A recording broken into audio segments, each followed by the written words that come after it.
bem-vindos ao podcast do Instituto Ludwig Fomes Brasil. Meu nome é Bruno Garchaghi.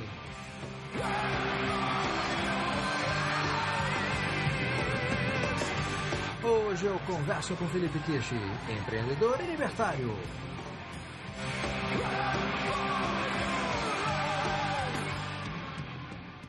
Seja muito bem-vindo, Felipe. Olá, Bruno. Obrigado pelo convite. Felipe, como é que um libertário brasileiro vai parar na Costa Rica e, em seguida, participa ativamente na campanha do partido Movimento Libertário nas eleições passadas realizadas no país e que, segundo as informações que eu levantei, foi o quarto partido mais votado, né? E a sua namorada, inclusive, foi eleita deputado pelo partido, né? Exato, correto. Então, como é que é essa história? Bom, começa assim. A minha irmã se casou com um brasileiro que já vive na Costa Rica há 20 anos, em 2006. Então, começamos a vir para cá, conhecer o país. Eu vinha a cada 1 ou 2 anos e me encantei bastante com o desenvolvimento que o país estava tendo nessa época. E o ambiente é um país bastante bonito, montanhoso, bastante aberto a investimento estrangeiro, ao estrangeiro, de forma geral. Você encontra muitos estrangeiros de todos os países aqui. E em 2011 eu decidi me mudar para cá. Em 2011 eu ainda era secretário do Partido Liber, aí no Brasil. E quando eu vim para cá eu comecei a entrar em contato com algumas pessoas de um instituto liberal aqui, que se chama Instituto AMAG. Antes disso eu já tinha algum contato com as pessoas do movimento libertário do partido, porque esse meu cunhado ele faz parte do partido, então já tinha um contato, mas não muito grande, porque o partido, ou seja, veio de uma corrente bastante forte ideológica, com base na escola austríaca, no libertarianismo, digamos assim, puro, e foi se flexibilizando um pouco, talvez por essa questão política. Então eu me pus em contato com esses líderes desse Instituto AMAG, que estavam criando um novo partido liberal, que se iria chamar... essa era a juventude desse novo partido liberal, e eu fui no primeiro encontro. Era uma reunião para definir o estatuto da parte de juventude, e no final, depois de alguns meses, o partido ruiu por atritos internos e outras questões. Ou seja, em comparação com o Brasil, quem conhece sabe que no Brasil, para montar um partido que possa concorrer às eleições é muito difícil. Na Costa Rica é muito mais fácil, mas ainda assim tem a sua burocracia. Então, eu me pus em contato com essas pessoas e tive contato e algumas reuniões deles e alguns eventos que eles organizavam. E ano passado, então, essas pessoas começaram a se envolver com o Partido Movimento Libertário novamente, com vistas às eleições de 2014. E então começamos a ir a reuniões, assembleias nacionais, que definem os candidatos e definem as diretrizes do partido. E foi inclusive quando eu conheci a minha atual namorada, a Natália Dias, que foi eleita deputada. Então esse foi como eu tomei contato com os líderes daqui e o partido, até que chegou a campanha de 2014, que foi quando eu me envolvi mais ainda com o partido. Certo. Você falou que a criação e o desenvolvimento de um partido ancorado nas ideias da liberdade seria mais fácil aí do que aqui no Brasil, né? Correto. Tem uns dados que eu levantei aqui e você, na sua primeira resposta, você falou acerca do ambiente mais favorável na Costa Rica, com relação aos negócios e tal. A Costa Rica aparece em 53º lugar no Índice de Liberdade Econômica da Heritage Foundation, o índice desse ano, e por isso é considerado um país moderadamente livre, uma posição que é muito melhor do que a do Brasil, que aparece na posição 114, né? E essa posição nos coloca na lista dos países em sua maior parte não livre. Além disso, no ranking do Banco Mundial, do Doing Business, de facilidade para fazer negócio, a Costa Rica está na 102ª posição, um pouco à frente do Brasil, que ocupa o 116º lugar.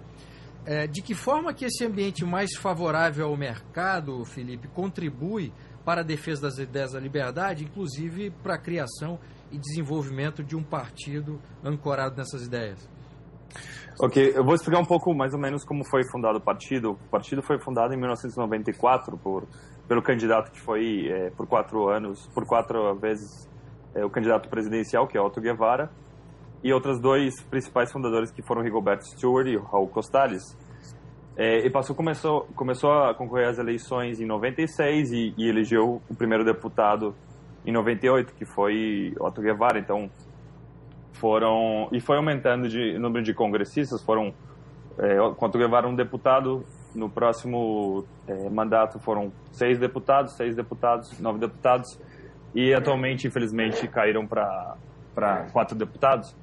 Mas o que eu vejo é, pelo fato de ser um país pequeno e ter uma história que é bastante difundida, inclusive, que é após a Revolução de 48, o partido aboliu o exército, o país aboliu o exército e começou a perseguir um caminho de desenvolvimento, em comparação, inclusive, com todos os países da América Latina. Então, virou, inclusive, como eu posso dizer, um ícone da democracia, certo?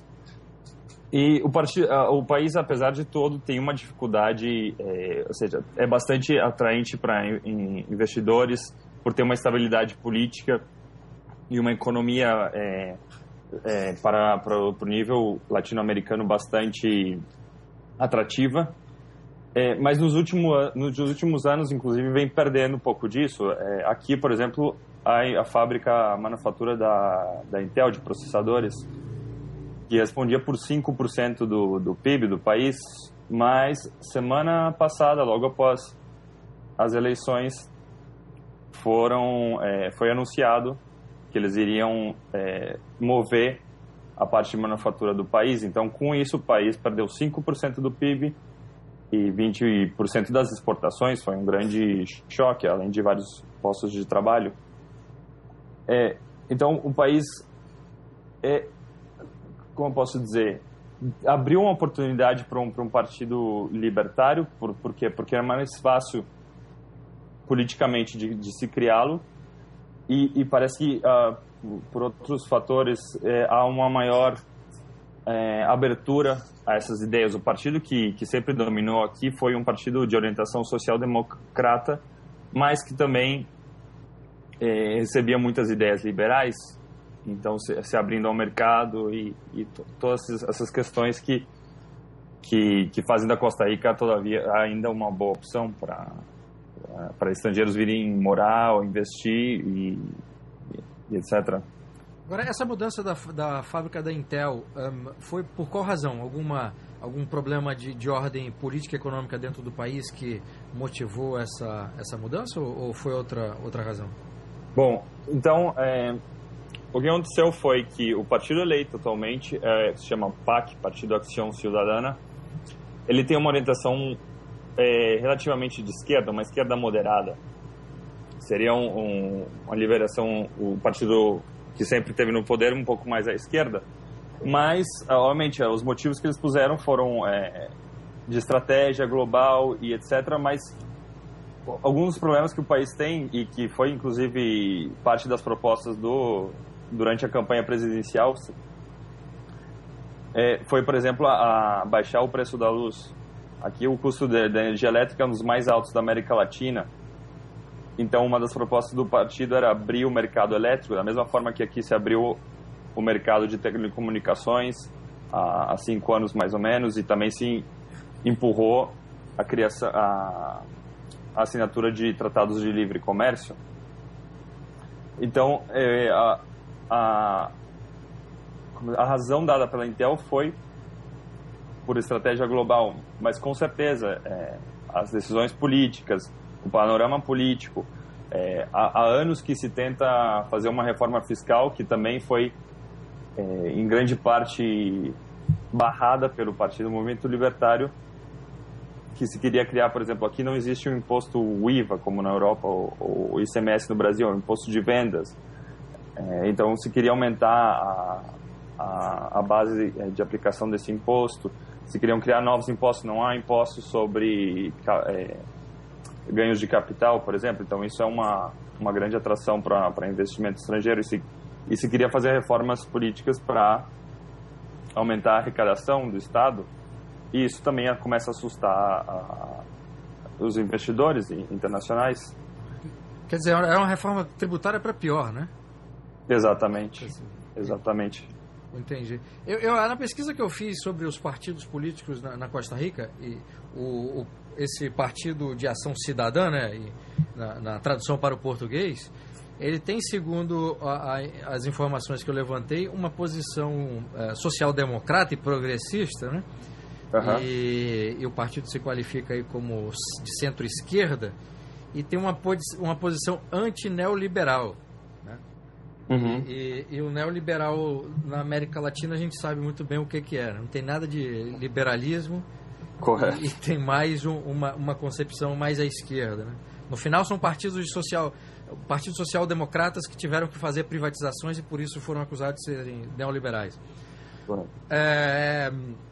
De que forma que você acha que, quer dizer, o Partido de Ação Cidadã, com essas medidas ou essa intenção de mudanças políticas, ela, além de atrapalhar o ambiente de negócios, ela, ao mesmo tempo, como você até citou rapidamente, ela abre uma oportunidade de divulgação e uma maior aceitação das ideias libertárias, por exemplo. De que forma que isso criou oportunidades para o Partido Movimento Libertário? Ok. Por exemplo, há como há 10 anos já se tenta criar fazer uma reforma fiscal há bastante tempo. E uma história interessante, há 10 anos atrás, 15 anos atrás, a população não era contra essa reforma fiscal, ou seja, havia uma aceitação social de que se fizesse essa reforma, ou seja, sempre a mesma coisa que os partidos de esquerda falam, imposto aos ricos, gerar mais arrecadação para o Estado criar mais bem-estar e etc. E eu acho que, na minha opinião, um dos maiores, como se fosse no espanhol, logros, seriam objetivos alcançados pelo movimento libertário foi esse controle político, porque em 2011 eu lembro que eu estava no avião vindo do Panamá e havia uma notícia no Panamá que inclusive mostrava uma pesquisa feita aqui que 70% da população era contra a reforma fiscal. Então, sim, houve muitos bons resultados do partido e do movimento libertário político e ideológico em fazer as pessoas entenderem por que as ideias da liberdade são melhores. Então, as pessoas admitem que o mercado de telecomunicações aberto hoje, com $1, $2, você compra um chip e você pode ter um plano de 200 minutos por $30, é muito vantajoso para elas começam a entender essas partes, mas ainda a esquerda tem essa tentação de resolver todos os problemas das pessoas, de cuidar das pessoas e elas ficam, vamos dizer, tentadas a essas ideias. Mas eu vejo que sim, o partido teve e as ideias da liberdade tiveram um protagonismo e ajudaram esse desenvolvimento do país até o momento. Como é que esse trabalho foi desenvolvido para que tivesse um resultado tão eficaz, Felipe? Porque, por exemplo, aqui no Brasil nós tivemos também as privatizações do sistema de telecomunicações. Uhum. E mesmo assim você tem uma parte da sociedade brasileira, porque acredita numa ideia que foi muito bem vendida publicamente, uhum, de que as privatizações no fundo foram ruins para o país, né? Quer dizer, nós tivemos no fundo os mesmos benefícios, ou benefícios similares, para ser mais rigoroso, ao da Costa Rica, mas ao mesmo tempo a sensação pública não é de elogio à privatização, né? Pelo contrário. Uhum. Ok, eu acho que talvez a forma com que foi feita a abertura, obviamente, levou a certo tempo, houve muita briga com sindicatos e partidos, deputados ou políticos em contra, mas as pessoas veem os resultados, elas veem que há 5 anos elas precisavam esperar meses para ter uma linha de celular ou uma linha fixa, e hoje em 5 minutos ela tem um celular funcionando e que tem cobertura em quase qualquer parte do país. E um preço acessível, ou seja, não é um preço exorbitante, que eu acho que o Brasil tem a maior ou a segunda maior tarifa de celular do mundo, correto? Me parece que é isso. Se não for a primeira, deve estar entre aí as 5. Exatamente. Então eu vejo esse dos principais motivos que levaram a essa aceitação de que sim, as ideias da liberdade são melhores. Agora, você mencionou a atuação do partido. No que se refere à atuação pública dos intelectuais libertários ou liberais clássicos, de que forma é a influência, se é que há, desses intelectuais? Quem são os principais intelectuais liberais ou libertários em atuação pública hoje na Costa Rica? Ok, o principal líder, claro, é o Otto Guevara Guti, que inclusive aqui se pode aplicar a dupla postulação. Então ele foi candidato a presidente e também candidato a deputado, e aqui os candidatos a deputados vão em lista do partido, se vota no partido e não no candidato. Então ele foi um dos eleitos, ele é atualmente o líder da bancada do Movimento Libertário, que atualmente... Isso sim, essas eleições foram um choque para o Movimento Libertário, porque o partido vinha crescendo bastante nas últimas eleições. Passou, como eu te disse, de 1 deputado para 6, novamente 6, 9, e agora reduziu a 4. E também quando o Otto foi candidato a presidente em 2006, ele obteve, creio que 5 ou 6%, ou 10%, não me lembro bem, de votos. Em 2010, ele foi terceiro lugar, ele obteve 20% e esteve por um bom tempo nas pesquisas antes das eleições em segundo lugar. Nessas eleições, se confiava muito que o partido tinha chances de chegar pelo menos ao segundo turno. Então foi um choque que ficou em quarto atrás, inclusive, o partido que chama Frente Amplo, que é de orientação marxista, seria um PSOL daqui. Ademais do Otto Guevara, os outros líderes que mesmo que já saíram do partido, que se considera, temos Federico Malavasi, Mário Queiroz, tem as pessoas que lideram esse Instituto AMAG que eu mencionei, e também uma organização que se chama Revolução Liberal, que eu não sei se eles têm bastante fãs no Facebook e têm organizado ações. Davi Rodrigues, John Fonseca, são pessoas já experientes, mais velhas, mas também pessoas jovens que estão entrando e estão renovando esse movimento libertário na Costa Rica. Mas esse mau resultado, digamos assim, eleitoral se deveu a quê, Felipe? Ok, eu acredito que o que aconteceu foi assim: o partido passou de uma postura bastante forte ideologicamente, eu não gosto muito de usar essa palavra, mas para efeitos didáticos, de uma posição radical a se flexibilizando. Então, por exemplo, o partido tinha propostas até 2006 de extinguir o salário mínimo, ou seja, que não existisse o salário mínimo, que fosse vendido a todas as estatais, que fossem... ou seja, a favor de matrimônio homossexual e coisas assim. Com o tempo, o que eu senti, talvez para ser mais do agrado ao eleitorado e atrair também parceiros ou atrair aliados políticos, o partido foi flexibilizando essas ideias, e nas últimas eleições talvez o partido deu um enfoque muito grande na parte de conservadorismo social. Você acredita aqui que é um país bastante católico e ou seja, que votaria, nunca votaria em alguém que defende o aborto ou questões sociais polêmicas? E resultou que o candidato eleito, inclusive, teve em um debate, uma discussão com o Otto Guevara sobre isso, e se posicionando a favor do aborto, por exemplo, em casos de violação. Então, eu acho que isso foi uma das coisas que comprometeram. E também, eu acho que para um partido que estava disputando os primeiros lugares, faltou uma maior organização. As eleições aqui não são o voto não é obrigatório, então você tem que ter uma grande organização no dia das eleições. Você busca voluntários para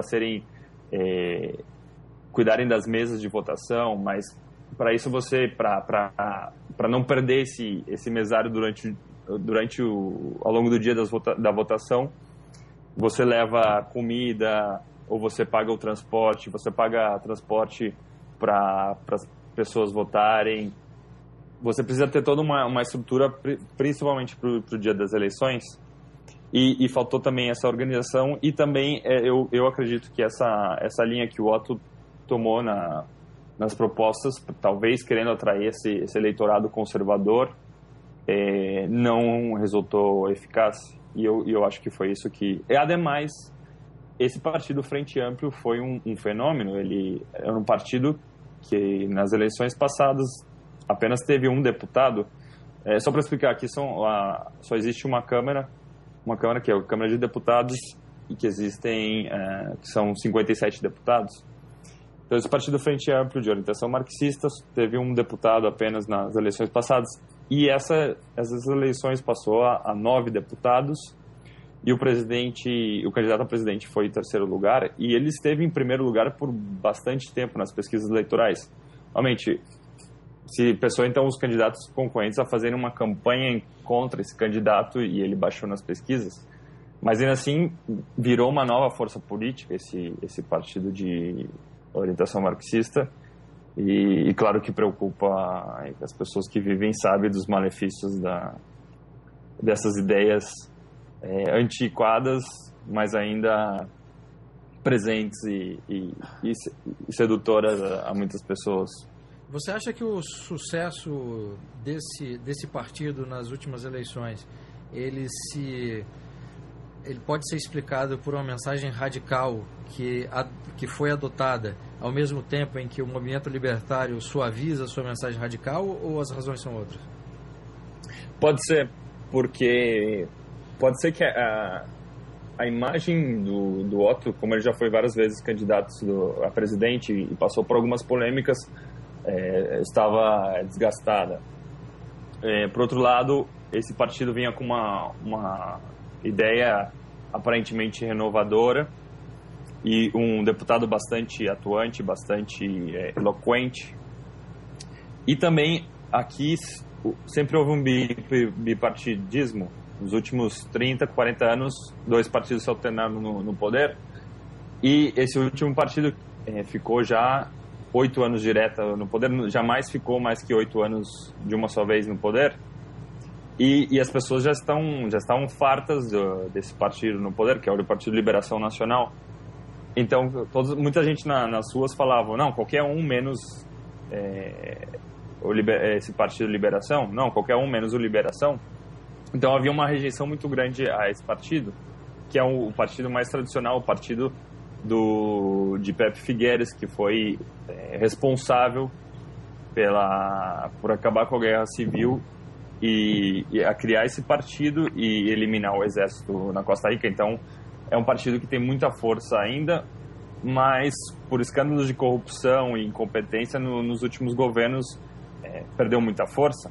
E com isso, esses novos partidos, o Frente Amplio e mesmo a Ação Cidadana, ganharam força. E o movimento libertário, diante dos resultados das últimas eleições, já se tem discutido uma reavaliação da postura pública, ou esse debate não tem acontecido ainda? Ok, bom, atualmente então a fração são de 4 pessoas. Obviamente, se tem discutido qual vai ser a pauta do partido nos próximos 4 anos, o que se tem feito, e inclusive que foi uma surpresa, é que o presidente eleito, se chama Luiz Guilherme Solís, do Partido Ação Cidadana, está muito aberto. Então, numa reunião com a bancada libertária, ele se abriu, pediu ideias então para baixar o preço da luz. Então, essa vai ser uma das orientações, uma das pautas do movimento libertário nos próximos anos, fazer que as pessoas, que o Congresso aprove a abertura do mercado elétrico, quebrar o monopólio da estatal nesse setor. Essa é uma das agendas. Também diminuir o trâmite. Como você mesmo disse, a Costa Rica está muito melhor que o Brasil, mas ainda assim tem uma grande burocracia para abrir uma empresa. Você toma bastante... Eu, pessoalmente, tomei como mais de um mês para abrir uma empresa aqui. Então, há muitas coisas. É preciso reduzir os gastos. E esse partido, Ação Cidadana, se comprometeu nos primeiros 2 anos também a não aumentar impostos. Então, se vê uma abertura do candidato da Ação Cidadana a escutar as ideias do movimento libertário. Então, isso enche o partido de esperança, né, que se possa concretizar, se não todas, pelo menos algumas ideias que se acredita que sejam favoráveis ao país. Com relação à atuação das organizações liberais e libertárias, essa atuação, ela se dá de forma independente ou ela está relacionada à atuação do partido? No fundo, como é que... Existem organizações que funcionam de forma independente, até criticando eventualmente a atuação do partido, ou há uma relação em termos de apoio intelectual, de produção de estudos, enfim? Sim, as organizações não se envolvem de maneira direta, são alguns membros que se envolvem. Então, essas organizações não defenderam o movimento libertário, não fizeram campanha para o movimento libertário durante as eleições, mas sim muitos membros participaram e se envolveram ativamente para organizar e divulgar as ideias, mas não as organizações propriamente ditas. Certo. Você citou a MAG como sendo uma das principais organizações, né? Quais são as outras? As outras seria a Revolução Liberal e essas são as duas principais. Há aqui a Frederic Naumann também, né? Que existe no Brasil. Sim, mas aí não é uma organização da Costa Rica, né? É uma organização externa que ajuda de alguma forma os partidos locais. Correto, mas as que mais atuantes e mais conhecidas são essas duas. E há, provavelmente, aliança com outras com organizações internacionais, mas do país mesmo são essas duas as principais. E essas organizações têm participação ativa no debate público? Quer dizer, o interesse da imprensa em ouvir representantes desses grupos, existe isso? Artigos para jornal, etc.? Sim, existe. Se publica alguns artigos dessas instituições, algumas vezes em jornais, obviamente tem seu próprio website, mas não é muito exposto. Sim, eles têm há um programa em um canal também, mas não é uma grande exposição, talvez não como se gostaria. Bom, Felipe, muitíssimo obrigado pela entrevista. Acho que deu para ter uma ideia aí do panorama das ideias da liberdade na Costa Rica, especialmente a sua colaboração com esse movimento aí que tem sido desenvolvido ao longo dos anos. Perfeito, Bruno. Obrigado pelo convite e parabéns pelo trabalho. Como eu te mencionei no começo, eu lembro do primeiro podcast com o Hélio, que já mostrava uma grande qualidade, e parabéns a todos do Mises Brasil. Muito obrigado.